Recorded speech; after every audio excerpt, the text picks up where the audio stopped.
तो और भाई लोग कैसे हो आप सब लोग मेरे यार। तो जैसा कि पिछले एपिसोड में हम सब लोगों ने देखा, किसी ने पास पावरफुल निंजा को मिस्किन को मारने के लिए भेजा था, लेकिन चैनमो को उसके बारे में पता चल गया था और वो बाहर आकर उन सभी को अपने सामने बुला लिया था। उसी वक्त शंगशंग भी बाहर आ जाती है और आकर उन निंजा से फाइट करने लगता है, लेकिन वो सभी निंजा बहुत ही ज्यादा पावरफुल होता है। लास्ट में एक निंजा शंगशंग को खत्म करने के लिए उसके ऊपर एक बहुत ही पावरफुल पांच मारने के लिए आ रहा था, लेकिन तभी चैनमो शंगशंग के सामने आकर उसके पांच को रोक दिया था। तो अब हमें इस एपिसोड की शुरुआत में दिखाया जाता है चैनमो की उस पंच को रोकने की वजह से उस निंजा के बोन क्रैक हो जाता है और चैनमो उसे अपने पावर का इस्तेमाल करते हुए पीछे की ओर धकेल देता है। वो निंजा चैनमो के पावर को देखने के बाद बहुत ही ज्यादा घबराते हुए बोलता है, वो तो एक इनर रियलम का मार्शल आर्टिस्ट है, हम उसका सामना नहीं कर सकते, हमें अभी कभी यहाँ से भागना होगा। दूसरा निंजा बोलता है, लेकिन वो तो अभी बहुत ही यंग है, वो एक इनर रियलम के मार्शल आर्टिस्ट कैसे हो सकता है, जल्दी से भागो यहाँ से। ये बोलकर वो सभी भागने ही वाला होता है कि तभी चैनमो बहुत ही स्पीड से उन निंजा के सामने आकर बोलता है, अब जबकि तुम लोग यहाँ पर एक बार आ गए हो तो फिर तुम लोग यहाँ से जिंदा वापस नहीं जा पाओगे।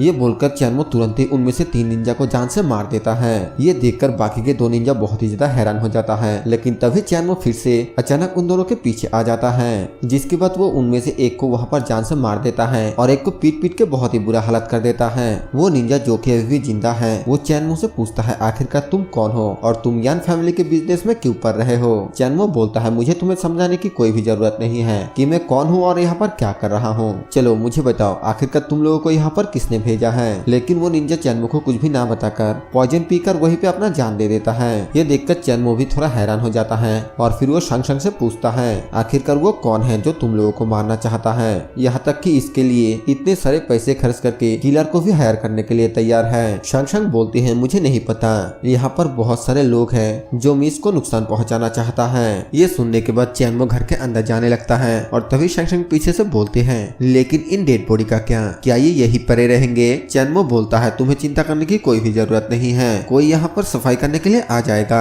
इन लोगों के पीछे जो मास्टरमाइंड छुपा हुआ है वो डेफिनेटली ये सब कुछ होने नहीं देगा। उसके आइडेंटिटी को एक्सपोज करने के लिए हम दिन के उजाले में जाएंगे। इसके बाद सीन चेंज होकर हमें सुबह का सीन दिखाया जाता है, जहाँ पर कि शंगशंग दरवाजे के बाहर चैनमो का इंतजार कर रहा था, क्योंकि चैनमो बाहर गया हुआ था।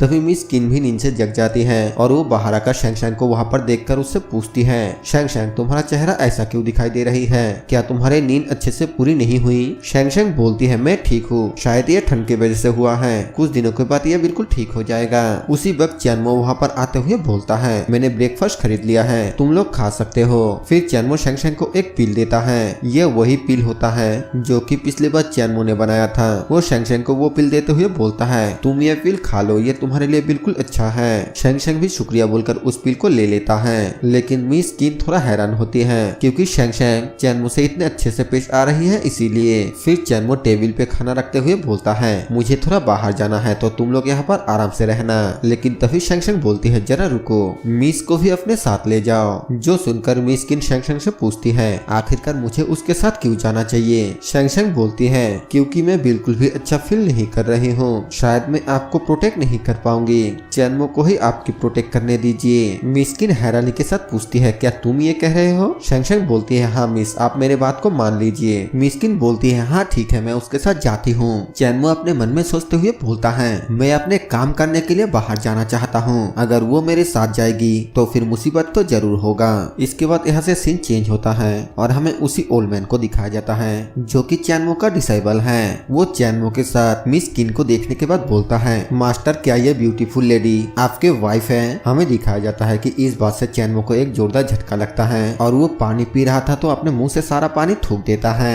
फिर चैनमो थोड़ा शर्माते हुए बोलता है, मेरा मजाक मत उड़ाओ, वो सिर्फ मेरा एक फ्रेंड है। इस बात को सुनकर मिस किन थोड़ा मनी मन गुस्सा करते हुए बोलती है, क्या सिर्फ एक फ्रेंड। आगे वो ओल्ड मैन चैनमो से पूछता है, मास्टर आप यहाँ पर मुझसे मिलने के लिए क्यों आए हैं। चैनमो बोलता है, पिछली बार मैं यहाँ से इतनी जल्दी निकल गया था कि तुम्हें बहुत से बातें बताना भूल ही गया था। और वो अपने मन में सोचते हुए बोलती है, मैं तो उसका नाम तक पूछना भूल गया था। ओल्ड मैन तुरंत ही चैनमो को ग्रीट करते हुए बोलता है, मास्टर आप मुझे जो भी कहेंगे मैं वो सब कुछ सुनूंगा।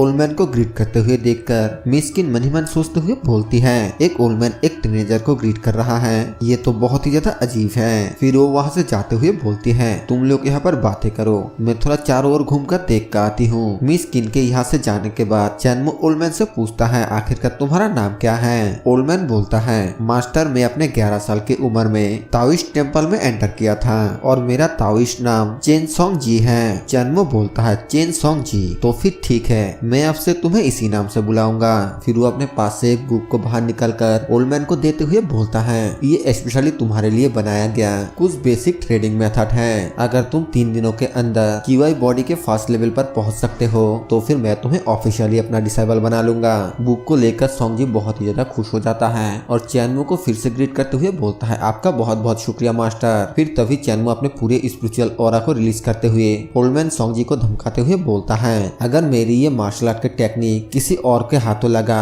या फिर तुमने किसी को दिया तो फिर मैं तुम्हारे सोल को डिस्ट्रॉय कर दूंगा। ओल्ड मैन सोंग जी बहुत ही ज्यादा घबराते हुए बोलता है, हाँ मास्टर, मैं इस बात का बहुत ही अच्छे से ध्यान रखूंगा। आपसे मेरा लाइफ आपका है, आप मुझे जो भी बोलेंगे वो मैं करने के लिए तैयार हूँ। चैनमो बोलता है, ठीक है उठ जाओ, मेरा आखिरी जेट स्टोन भी खत्म हो गया है, क्या तुम्हारे पास उस तरह के जेट स्टोन और भी है? ओल्ड मैन बोलता है, मेरे पास तो नहीं है, लेकिन आपको अगर ये चाहिए तो फिर आपको इसे ढूंढने के लिए माउंट लिंग वू के ब्लैक वाटर लेक में जाना होगा। लेकिन ब्लैक वाटर लेक बहुत ही ज्यादा डेंजरस है क्योंकि वहाँ पर बहुत ही ज्यादा खतरनाक मॉन्स्टर है। मेरा सजेशन ये है कि आप सबसे पहले ऑक्शन में जाइए, हो सकता है कि आपको जो चाहिए वो उस ऑक्शन से मिल जाए। ओल्ड मैन सोंग जी के बातें सुनने के बाद चैनमो अपने मन में सोचते हुए बोलता है, ब्लैक वाटर लेक में जो मॉन्स्टर है वो सिर्फ वाइल्ड बीस्ट है जो हेवन और अर्थ की स्पिरिचुअल एनर्जी को एब्जॉर्ब करने की वजह से अपने स्पिरिचुअल विजडम को खो दिया है। लेकिन मेरे करंट स्ट्रेंथ के साथ मेरे लिए उसको मारना थोड़ा मुश्किल हो सकता है। लगता है कि मुझे QI कंडेंस के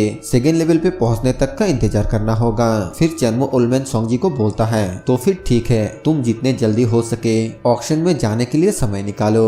ओल्ड मैन बोलता है, जी हाँ मास्टर, आप जैसा कहें। इसके बाद चैनमो वहाँ से जाते हुए बोलता है, तुम आराम से अपना कल्टिवेशन करो, मैं 3 दिन बाद वापस आकर तुम्हारे प्रोग्रेस को चेक करूंगा। और तभी ओल्ड मैन सोंग जी बोलता है, मास्टर क्या मैं आपसे कुछ पूछ सकता हूँ? चैनमो बोलता है, हाँ पूछो। ओल्ड मैन बोलता है, आपसे मैं आपके साथ रहना और आपकी सेवा करना चाहता हूँ, मैं उम्मीद करता हूँ कि आप इसके लिए मुझे मना नहीं करेंगे। इस बात को सुनकर चैनमो अपने मन में सोचते हुए बोलता है, ये ठीक है कि तुम मेरे करीब रहना चाहते हो, लेकिन मेरे एक कमरे में पहले से ही 2 मुसीबत रह रही है। फिर चैनमो ओल्ड मैन को बोलता है, जब तक हम ये ऑक्शन के काम खत्म नहीं करते हैं तब तक के लिए इंतजार करो। ओल्ड मैन बोलता है, आपका बहुत बहुत शुक्रिया मास्टर। इसके बाद यहाँ से सीन चेंज होकर हमें रात का सीन दिखाया जाता है जहाँ पर कि बाहर बहुत ही तेज बारिश होने लगता है और तभी हमें दिखाया जाता है कि एक बहुत ही खतरनाक ओल्ड मैन चैनमो के घर में आता है। शायद से ये भी मिस किन को मारने के लिए आया है, लेकिन ये हम देखेंगे नेक्स्ट एपिसोड में क्योंकि ये एपिसोड यहीं पे खत्म हो जाता है।